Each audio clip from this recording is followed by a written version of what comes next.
bilang ini Rp1.000, ya kan? Tapi makin lama di dalam isi riba, Rp1.000 yang dulu bisa dipakai untuk membeli 50 kg emas pada tahun 46, ketika pertama kali diberikan rupiah, hari ini diberikan tukang parkir pun tidak mau. Maka mereka ganti gambarnya dengan Soekarno-Hatta, nolnya ditambah 2, menjadi 100.000. Yang 99.000 dari mana? Ya kan? 99.000 dari mana? Dan kalau ini kita belah 2, dibelah 4, mau saya kasih 4 mahasiswa. Kemana samannya tadi itu nilainya? Ya, ini seperti sihirnya Fir'aun yang menjadikan tali sebagai ular. Nah, orang Amerika bilang, pedagang Amerika, saya juga punya kertas sendiri, namanya greenback. Tapi kertas saya punya 10.000 kali lipat dari kertas saudara. Jadi kalau Bapak Ibu sekalian, adik-adik pergi ke Washington sana, ke New York, bawa uang 100.000. Belum tentu mahasiswa punya uang 100.000 kan? Harus bekerja 2 hari untuk mendapatkan uang 100.000. Pergi ke Washington, saya mau beli Coca-Cola 1 botol. Apa mereka bilang? Apa mereka bilang? Ini kertas funny. This is funny paper. Gak laku. Tapi siapapun datang ke Ternate dengan $100, you punya cengkeh, berikan pada saya. Saya mau beli, you punya Coca-Cola, tapi saya minta 1 truk. Apa yang kita lakukan? Kita berikan Coca-Cola 1 truk, karena mereka bilang, mereka bisa yakinkan kita, selembar kertas mereka 10.000 kali lipat dari lembar kertas kita. Dan mereka bilang, kita punya kertas tidak laku, mereka punya kertas laku di seluruh dunia. Betul nggak? Dengan cara itulah seluruh cengkeh Ternate habis. Pala Ternate habis. Seluruh kekayaan Ternate habis, hanya diganti dengan byte komputer. Dengan cara itulah kemiskinan dan pemiskinan dilakukan oleh para bankir. Jadi banking is crime. And bankers are the criminal. Dengan sihir ini. Ya. Nah, dan ini baru satu fase. Saya minta satu tahap lagi untuk menjelaskan dengan uang kertas yang sudah merupakan kezoliman ini, ya, itu menjadi berlipat ganda zolimnya melalui banking system, di mana ini digelembungkan. Kalau tidak ada bank, kalau saya punya uang 100.000 dipinjam oleh Ustadz Nur, maka uang saya habis. Saya akan memiliki kembali kalau dikembalikan. Tapi dengan banking system, kalau uang ini saya hutangkan, dia beranak pinak 20 kali lipat. Uang 100 miliar, kalau ditaruh di bank, maka bank detik itu mencatatkan dalam bukunya punya uang 100 miliar. Betul nggak? Dan itu dilegalisir oleh pemerintah. Bahwa you boleh mengakui itu sebagai milikmu. Dan bagi bank, uang titipan ini liability. Maka dia harus sewakan. Dia harus pinjamkan dengan bunga. Kepada orang yang mau beli rumah tidak bisa beli rumah. Mau beli mobil tidak bisa beli mobil. Jangan khawatir, saya beri kredit. Tapi harus tahan 10% untuk cadangan. Ya kan? Dan semua orang dibikin miskin. Misi pokok bank adalah membuat semua orang miskin. Supaya tidak mampu membeli apapun kecuali berhutang melalui bank. Maka ketika 100 miliar ini diterima bank, maka dia bisa mengutar itu 20 kali. Dengan bunga katakanlah 10%. Maka dia akan mendapatkan dari bunganya saja 180 miliar. Jadi kalau bank bilang saya ngasih bunga hanya 10%, dia akan dapatkan 200%. Dan dari pokoknya yang dia putar itu, maka dia akan dapatkan 20 kali 90 miliar. Coba lihat, maka terciptalah uang 1,9 triliun, hampir 2.000 triliun. Padahal uangnya berapa tadi? 200 miliar. Yang 1,8 triliun dari mana? Angin, sihir. Tidak ada. Itu sebabnya setiap bank dijaga oleh satpam. Supaya mengesankan bahwa di bank ada uang. Tidak ada uang di bank. Itu kenapa setiap pegawai bank pakai jas, pakai dasi. Supaya orang yakin bahwa uangnya dijaga dengan baik. Karena di situ tidak ada uang. Dan itu sepenuhnya pengelabuan. Jadi bank itu adalah arisan berantai. Kalau kita datang mengambil uang, tapi orang bisa bilang, tapi kalau saya ngambil uang di bank kok ada? Uang siapa yang diberikan? Uang Anda sudah nggak ada. Jadi orang percaya bahwa bank adalah tempat yang paling aman menyimpan uang. Bank adalah tempat paling tidak aman menyimpan uang. Belum Anda keluar dari pintu bank, uang Anda sudah nggak ada. Pembuktiannya gampang. Datang pada hari yang sama, minta saya mau ambil uang saya hari ini. Potong telinga saya kalau Anda dapat uang, kecuali 10% dari nasabah. Bisa dipahami? Ya. Uangnya tidak ada. Itu. Nah, tapi yang perlu dipahami adalah akibatnya. Kalau kita tadi punya uang 100.000, di sini ada satu handphone, maka berapa harga handphone ini? Ceteris paribus kata ekonom. Maka harga handphone ini ada 100.000, ya kan? Tapi ketika ini digelembungkan menjadi 2 juta, sementara sumber daya alamnya tetap, berapa harga handphone ini? Menjadi 2 juta. Dan itu mereka bilang inflasi. Jadi inflasi adalah kebohongan. Lihat ya, dulu ketika Republik Indonesia didirikan, uang yang pertama dicetak adalah 1 sen, paling besar 100 rupiah, 600 rupiah. Uang 1.000 pernah didesain tapi tidak dicetak karena terlalu besar. Karena dengan 1.000 Anda sudah dapat beli emas setengah kilo. Pada waktu itu 1 gram emas hanya 2 rupiah. Dan mereka berjanji, jangan khawatir, setiap rupiah saya jamin dengan 1,5 gram emas.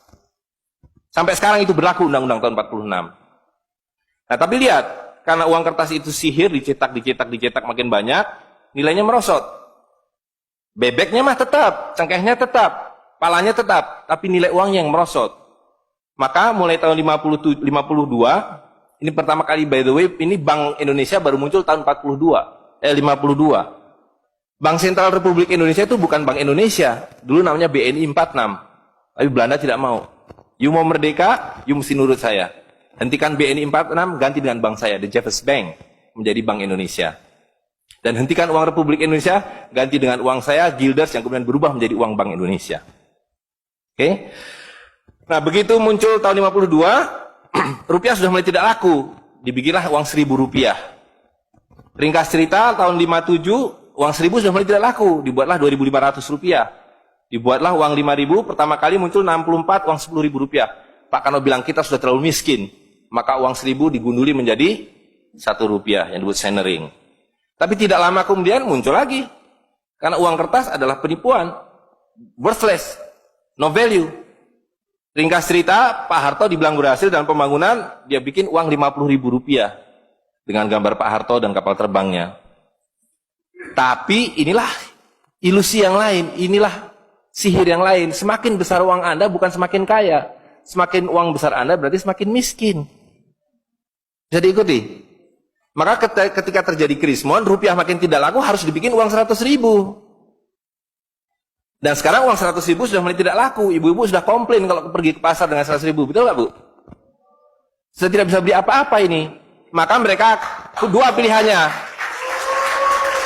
Pilihan pertama adalah mereka akan mencetak uang 200.000, 500.000. Tapi tidak mungkin. Komputer sudah nggak bisa menghitung. Kalkulator nggak bisa menghitung. Hang.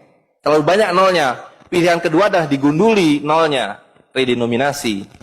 Jadi redenominasi itu bukan untuk mengatasi inflasi, tapi untuk menutupi inflasi. Jadi itu adalah pengelabuan di atas pengelabuan, di atas pengelabuan, di atas pengelabuan. Gitu. Ya. Jadi secara real, uang 100.000 ini dulu ketika Pak Harto masih berkuasa, menjelang jatuh itu, kalau dibelikan telur, dapat 50 kilo. Masih ada yang ingat gak, Bu? Kali ibu-ibu ingat pasti. 1 kilo telur harganya 2.000 rupiah. Begitu Pak Harto jatuh, dibilang ini gara-gara krismon, uangnya sama. Walaupun ini belum ada waktu itu, karena ini masih 50.000 aja udah besar waktu itu. Uang yang sama dengan telur yang sama, tiba-tiba dibawa ke pasar, saya mau beli telur. Bu, hari ini tidak dapat 50 kilo lagi. Hari ini cuma dapat 13 kilo. Karena daya belinya, telur sekarang 7.500. Dan hari ini, kalau di pasar Ternate berapa, Bu, harga telur sekilo? Hari ini. Di Jakarta 20.000. Dan telurnya sama. 1 kilo itu isinya 16 butir. 17 butir, 18 butir. Uangnya sama. Tapi hari ini kalau dibelikan telur hanya dapat 5 kilo. Kemana yang 45 kilo? Itu yang mereka rampok. Itu yang mereka rampok. Dengan melalui apa yang mereka sebut inflasi. Tapi sebenarnya dengan cara penggelembungan uang. Kertas yang terus-menerus nilai. Nah, satu lagi Pak ya, saya minta ini karena ini penting sekali. Ini penting sekali. Nah, sistem zalim ini kemudian difikskan dalam satu sistem politik yang disebut nation state pada level global, kan judulnya kan globalisasi uang.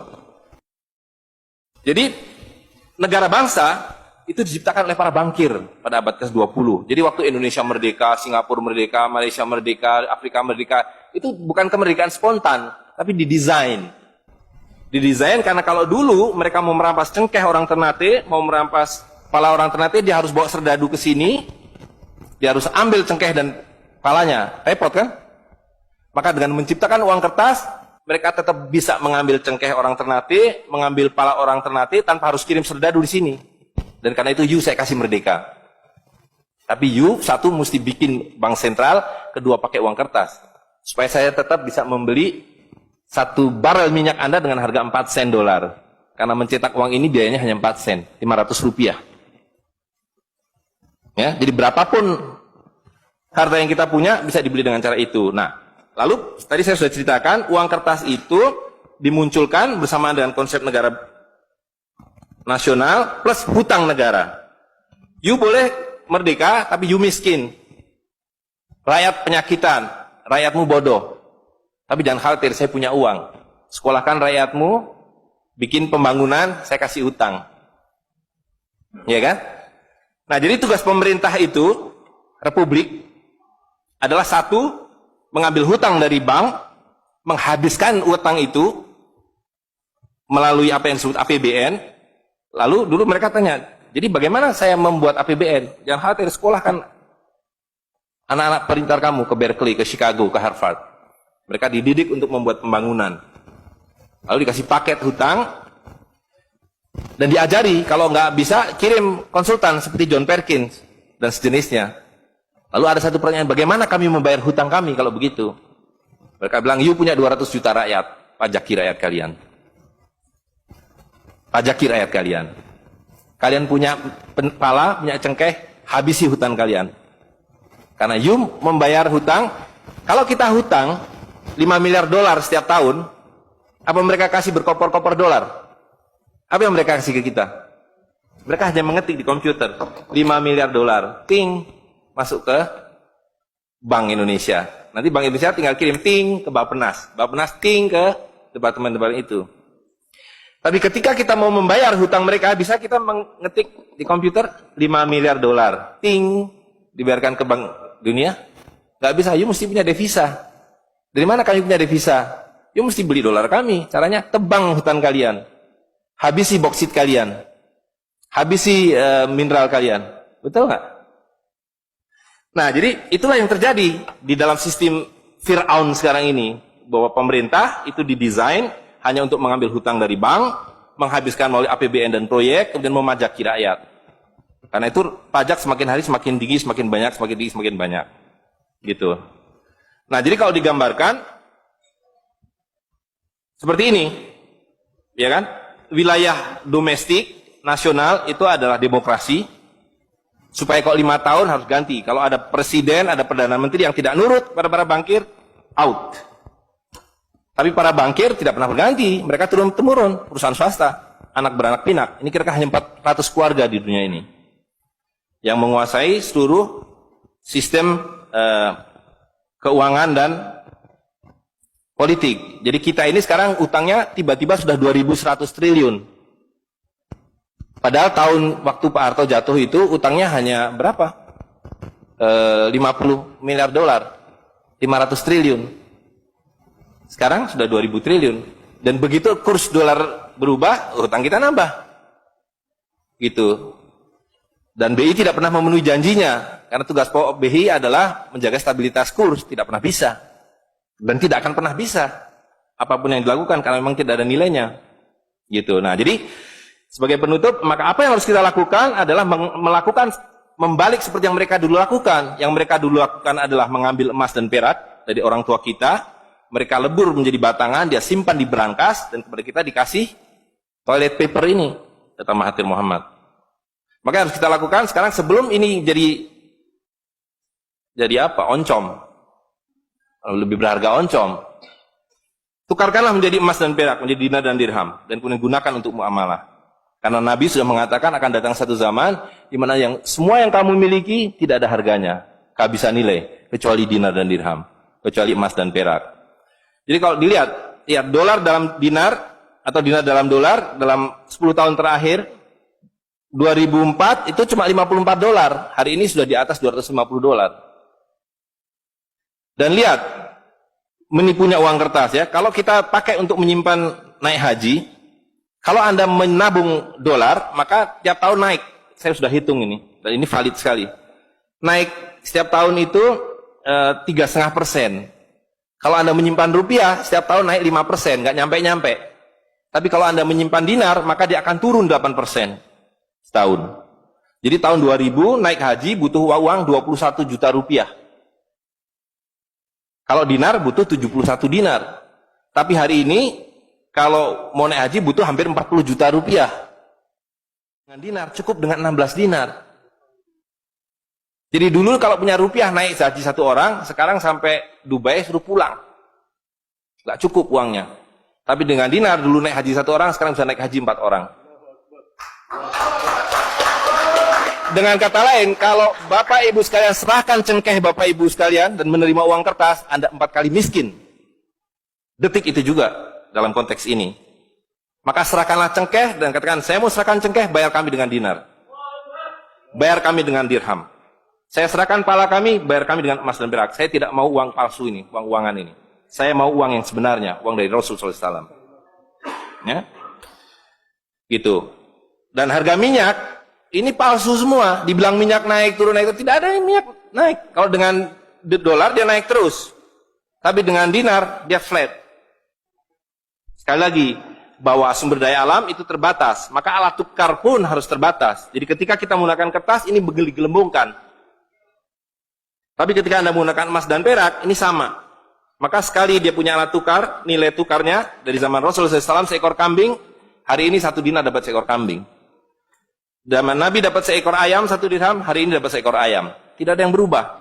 Sekali lagi pemiskinan itu adalah dibikin oleh sistem. Dan tadi sudah disampaikan bahwa dari tahun ke tahun, di dalam slide yang sebelumnya dalam penjelasan itu, bahwa dinar dan dirham itu selalu dicetak oleh para sultan.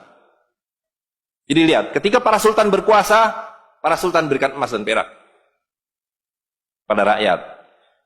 Para sultan kemudian disingkirkan, diganti oleh para bankir, emas dan perak mereka ambil, diberikan kertas. Itu yang terjadi dari abad ke-19. Maka alhamdulillah pada hari ini kita melihat bahwa kesultanan sudah kembali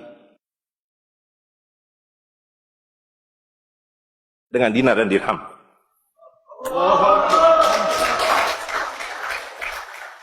Dan ini adalah awal berakhirnya sistem riba. Ini adalah awal dari janji Allah SWT, yamhaqwahu riba wa yurbi sodakotan. Aku suburkan sedekah dan aku hancurkan riba. Kehancuran riba ditandai dengan seperti apa yang dikatakan Nabi, kehancuran mata uang kertas. Suka atau tidak suka, terima atau tidak terima, ini adalah awal kehancuran. Dan karena itu yang harus kita lakukan adalah supaya kita tidak ikut hancur di dalamnya, kita song-song kembalinya dinar dan dirham. Dan itu berarti kembalinya sultania.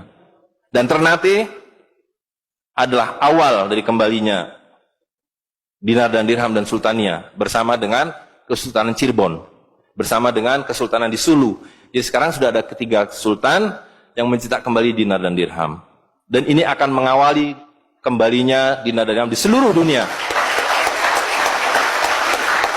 Jadi kalau pada abad 15, abad 16, abad 17 bangsa Ternate sudah sampai ke Madagaskar, sudah sampai ke negeri atas angin di Spanyol, maka pada abad 21 kembali Ternate sampai Spanyol. Ternate sudah kembali sampai Afrika Selatan, sudah sampai Eropa melalui dinar dan dirham yang berlaku di seluruh dunia. Orang Amerika tidak bisa mengatakan emas saya 5 kali lipat dari emas saudara, tidak bisa. Emas kami dari Ternate sama harganya dengan emas kalian. You 1 dinar, kami 1 dinar. You 1 dirham, kami 1 dirham. Itulah keadilan. Ya. Jadi karena itu Bapak Ibu sekalian, yang terakhir sekali saya ingin sampaikan, dinar dan dirham yang kita bicarakan ini tidak ada artinya kalau berhenti hanya di dalam ruangan ini. Dinar dan dirham harus segera berkemerincing di kota Ternate. Dan Anda semua yang harus memulainya. Tadi 2 orang sudah menyatakan diri sebagai relawan Jawara, jaringan wirausahawan dan pengguna dinar dirham Nusantara. Maka dalam waktu sebentar, insya Allah di Ternate, dari 2 orang ini akan menjadi 2.000 orang yang menggunakan dinar dan dirham. Ya, dari 2.000 akan menjadi 200.000. Seluruh penduduk Ternate menggunakan dinar dan dirham. Dan Kanjeng Sultan dari beberapa waktu yang lalu sudah mulai membagikan zakat dalam dirham. Jadi di Ternate itu sekurangnya sudah ada 1.000 orang memiliki koin dirham yang dibagikan oleh Sultan. Dan itu adalah awal. Ini baru awal dari kembalinya Islam dan berakhirnya kezaliman. Jadi sekali lagi Bapak Ibu sekalian, marilah segera ya ular-ular Fir'aun itu kita akhiri dengan cara yang sangat mudah, yaitu kita mentaati perintah Allah SWT. Allah SWT mengatakan wa halalul bai' wa harramar riba. Aku halalkan berdagang dan aku haramkan riba. Dan uang kertas adalah riba par excellence. Di dalam uang kertas ini ada 2 riba sekaligus. Ya, jadi saya kira itu saja. Saya mohon maaf mengambil waktu agak terlalu banyak, tapi ini penting karena supaya clear semuanya. Ya, karena ini baru pertama kali dibicarakan di Ternate. Demikian, assalamualaikum warahmatullahi wabarakatuh. Warahmatullahi wabarakatuh.